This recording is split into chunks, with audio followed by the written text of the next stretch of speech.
मुझे कुछ बात करनी है आप लोगों से क्योंकि मैं क्यूरियस हूँ कि ये कौन सी पिल है।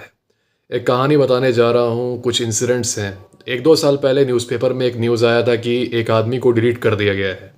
तो स्टोरी ये थी, कुछ प्राइवेट डिटेल्स छुपा दूंगा, कि एक बहुत ही अच्छा खासा आदमी जिसकी अच्छी खासी गवर्नमेंट जॉब थी, उसकी नई नई शादी हुई थी और उसने अपनी वाइफ को शुरू किया था जिम भेजना। वो खुद जिम नहीं जाता था, अपनी वाइफ को बस जिम भेजता था और साथ ही साथ उसने अपनी वाइफ के लिए एक जिम ट्रेनर भी हायर किया हुआ था। आई रिपीट, ये खुद जिम नहीं जाता था, ये खुद आज तक जिम नहीं गया था, पर इसने अपनी वाइफ को जिम भेजना शुरू किया, साथ ही साथ एक जिम ट्रेनर भी हायर कर दिया। कुछ समय बाद एक बहुत ही हैरानी वाली चीज़ हुई, मतलब कोई भी सुनेगा इस चीज़ को तो वह हैरान हो जाएगा कि ये कैसे हो सकता है, इट्स इम्पॉसिबल। उसकी वाइफ का उस जिम ट्रेनर के साथ चक्कर चलने लगा। Imagine my shock. और जब इस आदमी को ऐसा पता चल गया कि इसका चक्कर चल रहा है इसकी वाइफ का जिम ट्रेनर के साथ, तो इसने एक हिटमैन को हायर करके उस जिम ट्रेनर को डिलीट करा दिया। अब जिम ट्रेनर के डिलीशन के बाद से जब अथॉरिटीज़ को पता चला, तो ऑफ कोर्स इन्वेस्टिगेशन के बाद से हस्बैंड को अरेस्ट कर लिया गया। तो एक तरीके से देखोगे तो अंत में ये हुआ कि 2 लाइव्स डिस्ट्रॉय हुई, वो जिम ट्रेनर जिसने चक्कर चलाया था और ये आदमी जिसने बहुत मेहनत से अपनी गवर्नमेंट जॉब पाई थी। He is now of course भीतर भीतर हो गया वो। तो all because this woman decided to cheat on him, जो कि कोई गेस नहीं कर सकता था कि भाई he sending her to gym all by herself, वो खुद भी नहीं जा रहा, and then he is hiring a gym trainer for her. तो ऑफ कोर्स किसको ऐसा लगा होगा कि चीटिंग हो सकती है ऐसे केस में? ऐसे केस में तो बिल्कुल नहीं होती। दूसरा चीज़ मैं ये बोल रहा था कि एक सब्सक्राइबर से मेरी बात हो रही थी 1-2 हफ्ते पहले। उसका रिसेंटली ब्रेकअप हुआ है और उसकी एक्स उसको बहुत ज़्यादा इंसल्ट कर रही है, उसको ढेर सारी गालियाँ दे रही है। और मेरे सब्सक्राइबर ने मुझे ये बताया कि उसे जलस जलस फील हो रहा है क्योंकि उसकी गर्लफ्रेंड जिम जा रही है और वहाँ जिम में लड़कों से बात कर रही है।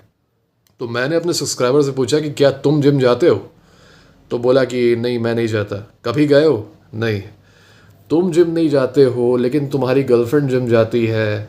मुझे थोड़ा सा, आई डोंट नो, मुझे थोड़ा सा अजीब लग रहा है सुन के, क्योंकि पता नहीं, मुझे कभी कभी ऐसा लगता है कि the man should also go to the gym, है ना।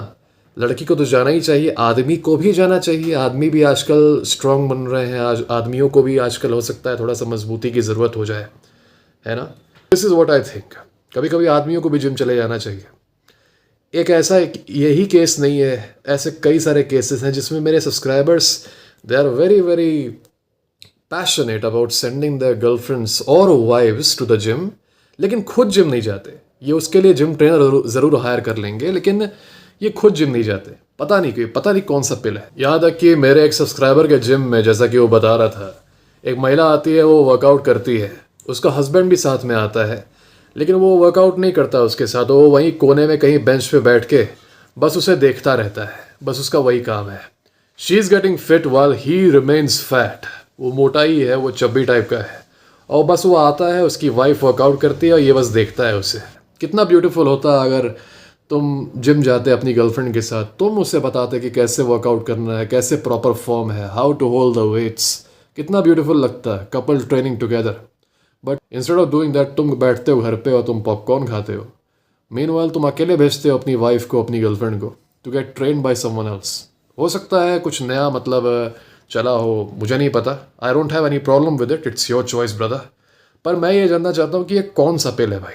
I am confused whether this is blue pill, whether this is orange pill, pink pill, I have no idea. Please try to find out which pill this is.